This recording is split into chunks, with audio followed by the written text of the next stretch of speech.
Hi and welcome back to another video. In today's video I thought I'd discuss which 911 Type 993 is the best one in my opinion. I would start by saying that there isn't such a thing as a bad 993. They're all good, all the variants are all great in their own way. So if you're coming to air-cooled 911s for the first time and you want that classic air-cooled 911 feel, every single type of 911 Type 993 is certainly going to give you that. So you're going to get the light steering, the lovely classic shape, the charm and charisma that comes with an air-cooled 911, including the smell. You're going to have the sound, the power, the comfort, the rawness, the whole thing. You're going to get the whole full-fat 911, air-cooled 911 package in any type of 993. So if you're watching this video, I'm pretty sure you know already that the 993 is the last of the air-cooled 911s. So it's the last of the hand-built, over-engineered Porsche 911s that Porsche had built their reputation on. Porsche discontinued the air-cooled 911 late 97, basically because it was too expensive to manufacture and Porsche was actually going to go bankrupt if they kept on making them. Plus there was noise regulations as well and various other bits legislation that basically meant that Porsche had to discontinue the air-cooled 911 engine forevermore. I'll give you a pretty brief overview of the 993 range. So you have the 993 C2, which is what we have here today. You had this 993 C4, which is pretty much the same as the 992 C3, only it's a four-wheel drive. You can tell the difference between a C2 and a C4. The C2 has got the black calipers, you can see that there, and the C4 has the silver calipers. That's a kind of quick way of telling them apart. You also had the Targa, and the 993 Targa was the first to use a glass roof, a kind of cable operated glass roof.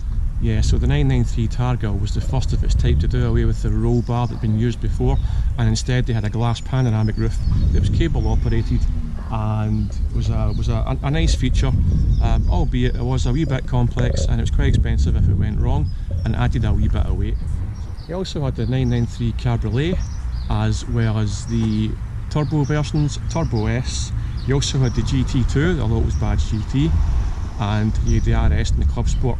So you pretty much, as Porsche always do, you had a type of 993 for whatever your needs were, be it everyday driving or track use or sunny days, high days and holidays, special editions, just like they always do. So quite a lot to choose from in the 993 range. So really there's one to suit everyone, and which one is going to be best is probably going to be the one that you can afford. You know, that's a kind of quick summary, I suppose you could say, because like they're all good and they're all going to give you a fantastic experience. I should say as well that all the variants came with a manual gearbox, a 6-speed manual for the first time, and also they came with a Tiptronic gearbox as well. If we talk a little bit about current values or historical values, typically the C2 Coupe has held firm above, in value, you know, terms, above the Cabriolet, above the Targa, and above the Tiptronic models so far. There's nothing wrong with the Tiptronic models or the Cabriolets or the Targas. By all means try them, you might very well appreciate them. This video is aimed at people who are fairly new to air-cooled 911s. If you are experienced in air-cooled 911s, you'll know pretty much which one you want and the reasons for it. So again, this is just my general opinion and overview of these cars.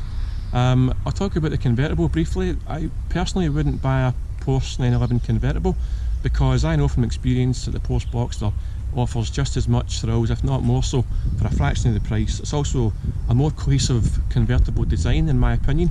A lot of convertible 911s had that kind of the sloping roof line was taken away by convertible.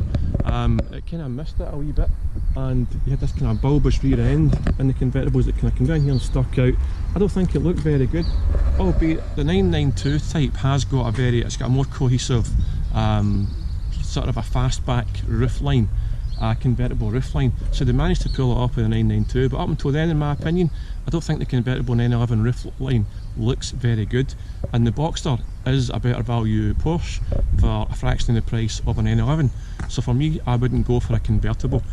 Similar story with the Targa, you know, it's a kind of similar thing. The 993 Targa roof kind of opens up, panoramic, the glass style roof, and you kind of get the open air feel of a convertible with the looks of a coupe. But again, it's the same principle, you know, you've got this open air feel. I would go with a Boxster. definitely. So what's next? So, you know, if you're going to start talking about like maybe the turbo versions, or Turbo S, well, you know, that's a different kettle of fish again. That's obviously a high power Grand Tourer, beautiful, very, you know, very powerful, very fast. If you want that type of car, it's a particular character you're buying with that, then, you know, by all means that's what you'll go for, but again, very, very expensive. With regards to the model types, you also have the C2S and the C4S, which are different from the C2 and the C4 in that they both have the wider body of the turbo, and they both look fantastic. They've got the wide rear end and the flared front wings as well. They are much rarer and much more expensive than the C2 and the C4 variants. They use the turbo suspension and brakes, so they actually are a wee bit heavier than the C2, so they're actually a wee bit slower. But you can forgive that because they really do look fantastic. They probably are one of the nicest looking Porsches ever built, I would say.